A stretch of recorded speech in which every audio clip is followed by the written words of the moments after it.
اور تیسری صورت کے بعض اوقات تکلیف اتنی زیادہ ہوتی ہے شدت بہت زیادہ ہو کہ جاتی اس کو اپنا اس کو کچھ معلوم ہی نہیں ہوتا کہ وہ کیا کر رہا ہے، یا بہت زیادہ شدید اس کے ساتھ معاملہ ہوا ہوتا ہے.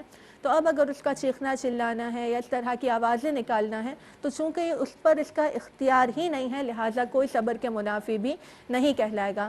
اس سلسلے میں بعض لوگ بدگمانی میں مبتلا ہو جاتے ہیں کہ یہ جان بوجھ کر چیخ رہا ہے یا جان بوجھ کر چلا رہا ہے، یا کچھ لوگ ہنستے ہیں ایسے لوگوں پر، مریضوں پر.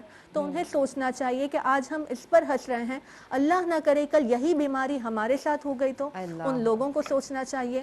اور جو لوگ جان بوجھ کر اس طرح کی آوازیں نکالتے ہیں یا ان کی عادت کا حصہ ہوتا ہے، انہیں چاہیے کہ وہ صبر کے فضائل کو ہمیشہ ذہن نشین رکھیں، کیونکہ جب ہم صبر کی فضیلت کو ذہن میں رکھیں گے تو ہمارے لیے صبر کرنا اور اس طرح کے معاملات سے اپنے آپ کو روک رکھنا ممکن ہو سکے گا.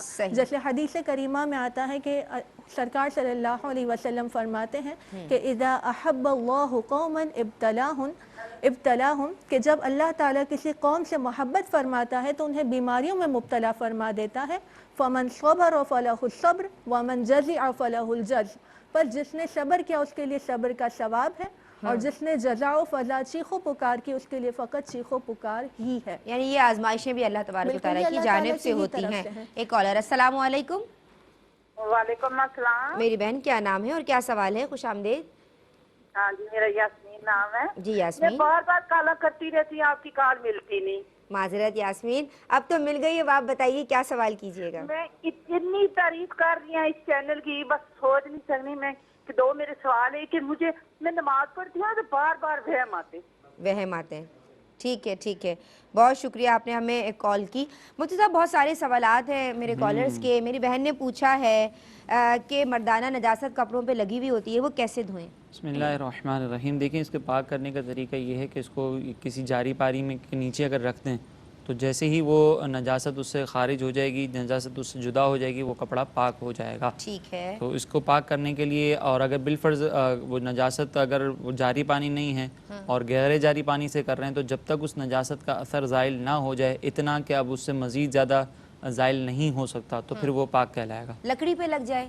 لکڑی پہ لگ جائے تب بھی یہی حکم ہوگا کہ اس کو پانی سے پاک کریں، یا خرچ کے بھی اس کو پاک کر سکتے ہیں، لیکن خرچ کر بہرحال پراپر طریقے سے ہی ہو نہیں سکے گی. تو اس کو پانی سے ہی پاک کیا جائے گا. اچھا، نادیہ نے پوچھا کہ شوہر نے ایک طلاق دے دی ہے، پھر بعد میں جو ہے وہ وائس میسیجز 2 بھیجے ان کو، اور اس میں کہا کہ اب دوسری بھی تم پہ واجب اور تیسری بھی تم پہ واجب. طلاق ہو گئی. دیکھیں یہ جو جملے ہیں نا کہ اب دوسری بھی تم پر واجب، تیسری بھی تم پر واجب، اس سے یہی گمان جا رہا ہے کہ تیسری اور دوسری تیسری طلاق بھی انہوں نے دے دی ہے، لہٰذا بھی تینوں طلاقیں ہو چکی ہیں، لہٰذا اب اس کے رجوع کے لیے حلالے کے بغیر کوئی راستہ نہیں ہے. ٹھیک ہے.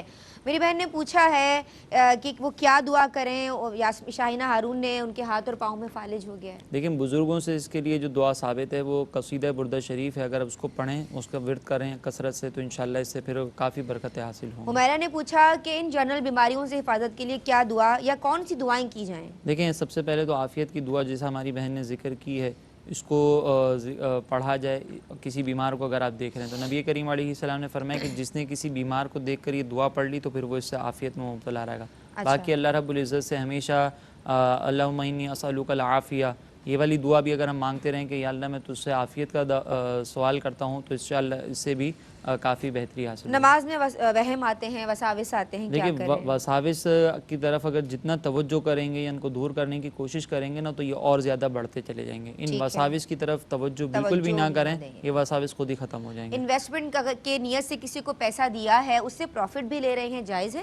اگر صرف پروفٹ لے رہے ہیں اور وہ بھی فکس رقم کے اندر، تو پھر یہ جائز نہیں ہے. جیسے کہ بہن نے ذکر کیا کہ اس میں نقصان نہیں ہوتا، صرف جو ہے وہ پروفٹ مل رہا ہے، تو یہ صورت جائز نہیں ہے. جائز نہیں ہے. اچھا، عیادت کی کیا آداب ہیں؟ دیکھیں عیادت کے لیے سب سے پہلے تو اگر عیادت کے لیے جائیں، اس وقت کی سنت ہی اس وقت ہے کہ جب مریض کو آپ کا جانا گرا نہ گزرے. لہٰذا اگر کوئی مریض ایسا ہے کہ جو اپنے پاس کسی کو آنا پسند ہی نہیں کرتا، تو پھر تو وہاں پہ عیادت کے لیے نہ جائیں. پھر جانے کے بعد وہاں پر کوشش کریں کہ ایسی گفتگو نہ کی جائے کہ جس سے مریض کو اپنی تکلیف کا احساس مزید بڑھ جائے. اگرچہ وہ تکلیف میں مبتلا ہو، تب بھی ایسی بات کرنی چاہیے کہ جو بات اس کی قلبی توجہ کا بٹنے کا سبب بن جائے. اور پھر وہاں پر جا کر نبی کریم علیہ السلام کی کچھ سنت ہے، وہ یہ دعا پڑھتے تھے سرکار علیہ السلام کہ لا باس طہور انشاءاللہ، کہ کوئی حرج نہیں، انشاءاللہ بہت جلدی تمہیں شفا یابی حاصل ہوگی. تو جتنا زیادہ ہو سکے مریض کو دلاسا دیا جائے، اس کے حوصلہ افزائی کی جائے، اس کو صبر کی تلقین کی جائے، تو یہ سارے آداب میں شامل ہیں۔ ٹھیک ہے۔ عالم صفا فاطمہ میری بہن نے پوچھا ہے کہ اگر ماہواری ایام کے دنوں کی نجاست کسی خاتون کے کپڑوں پہ یا ویسے ہی کپڑوں پہ لگ گئی ہے تو کیا کیسے دھوئیں اس کو؟ ان کے لیے دعا گو ہوں کہ اللہ رب العزت ان کو صبر عطا فرمائے، عافیت عطا فرمائے اور ان کو خوشگوار زندگی عطا فرمائے اور ان کا حامی و ناصر ہو۔ اور اس کے ساتھ جہاں آپ نے سوال کیا کہ اگر نجاست جسم پر لگ جاتی ہے یا کپڑوں پر لگ جاتی ہے، تو اگر کپڑوں پر نجاست لگتی ہے اور وہ نجاست سوکھنے کے بعد نظر بھی آتی ہے تو چاہے جاری پانی میں آپ اس کو دھوئیں یا غیر جاری پانی میں دھوئیں، نجاست کے اثر کو دور کرنا ضروری ہے۔ بعض اوقات ہم بہت زیادہ رگڑتے ہیں، اس کے باوجود نشانات نہیں جاتے، تو اپنے طور پر سیٹسفیکشن حاصل کر لیں کہ نجاست کا اثر جتنا اس میں تھا وہ چلا گیا۔ اس کے بعد اگر کچھ نشانات رہ جاتے ہیں تو اس میں کوئی حرج نہیں ہے۔ اچھا ٹھیک ہے۔ اچھا مجھے یہ بتا دیجئے کہ میری ایک بہن نے پوچھا ہے، عالمہ ہاجرہ امین، میں آپ کی سمتاؤں گی کہ بیماریوں سے حفاظت کے لیے ذرا ہمیں بتا دیجئے آداب، اور خواتین کتنا خیال رکھیں اپنے بچوں کا یا گھر والوں کا، کس طرح سے ان کو بچایا جا سکتا ہے حضور صلی اللہ علیہ وآلہ وسلم کی سنتوں پہ چلتے ہوئے، ان کا جو نظام طہارت جو جس طرح سے انہوں نے ہمیں دیا ہے وہ سمجھاتے ہوئے اپنے بچوں کو۔ بسم اللہ الرحمن الرحیم۔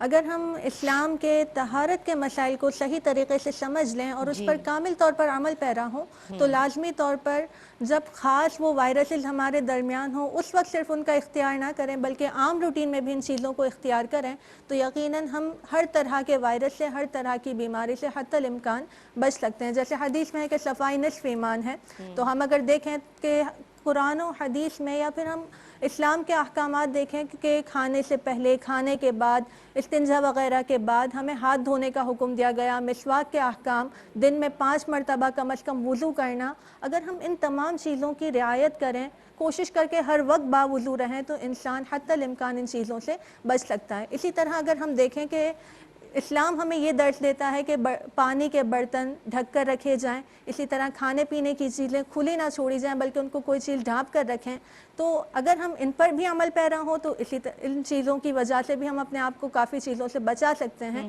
تو مکمل طور پر اسلام کے اوپر عمل کرنا انسان کو کافی ظاہری اور باطنی بیماریوں سے بچانے کا سبب بن سکتا ہے۔ اچھا ایصال ثواب کے تعلق سے بھی ایک سوال آیا تھا، میں چاہتی ہوں صفا آپ اس کا جواب دیجئے۔ ایک روٹی پہ ختم دلوا دیتے ہیں گھر والے۔ جی جمعرات کا انہوں نے خصوصی طور پر سوال کیا، تو جمعرات کو ایصال ثواب کیا جائے یا کسی اور دن میں کیا جائے، کوئی حرج نہیں ہے، روٹی پر یا ویسے ہی کسی غریب کو پیسے دے دیے جائیں، ہر طرح سے ایصال ثواب کیا جا سکتا ہے۔ انہی کی بات میں آخری ایک جملہ ایڈ کروں گی کہ لوگ کہتے ہیں دور بہت زیادہ ایڈوانس ہو گیا ہے، سب جدید تحقیقات ہیں، لیکن آج بھی ہمیں سنت میں ہی بقا نظر آتی ہے، اور آج بھی ہمیں جو زندگی کا سکون ہے وہ سنت میں ہی نظر آتا ہے۔ ایک دعا آخر میں عرض کر دوں، جیسا کہ دیگر دعائیں بیان کی گئی ہیں، صبح اور شام کے معمولات میں اس دعا کو بھی ضرور شامل رکھیں کہ نبی پاک صلی اللہ علیہ وآلہ وسلم نے فرمایا کہ یہ دعا پڑھی جائے، اعوذ بکلمات اللہ التامات من شر ما خلق، 3 مرتبہ صبح اور 3 مرتبہ شام میں یہ دعا پڑھ لی جائے تو اللہ رب العزت بہت ساری بیماریوں سے حفاظت فرماتا ہے۔ بہت شکریہ، ماشاءاللہ، میں بہت ممنون ہوں عالمہ صفا فاطمہ آپ کی، عالمہ ہاجرہ امین آپ کی، مفتی محمد مدنی رضا صاحب آپ کی، ناظرین آپ کی، اللہ تبارک و تعالیٰ تمام وائرسز سے، تمام بیکٹیریا سے، ایسے تمام جراثیموں سے کہ جو ہمیں کسی طور بیمار کر سکتے ہیں، پروردگار ہمیں بچائے اور ہمارے حال پہ، ہم سب کے حال پہ اپنا کرم فرمائے، اور اللہ تبارک و تعالیٰ نے جو بس اپنے حبیب صلی اللہ علیہ وآلہ وسلم کی وساطت سے نظام حیات دیا ہے اس کو فالو کرنا شروع کر دیجئے، حضور کا طرز زندگی اپنا لیجئے جو کہ تمام وائرسز کو اب ہمارے سے دور کر دے گا انشاءاللہ عز و جل، جو نظام طہارت ہے، تو یقیناً آپ، میں، ہم سب بیماریوں سے بچ سکتے ہیں۔ اللہ تبارک و تعالیٰ کورونا اور ہر طرح کے وائرس سے ہم سب کو بچائیں۔ فی امان اللہ، السلام علیکم ورحمۃ اللہ۔ یا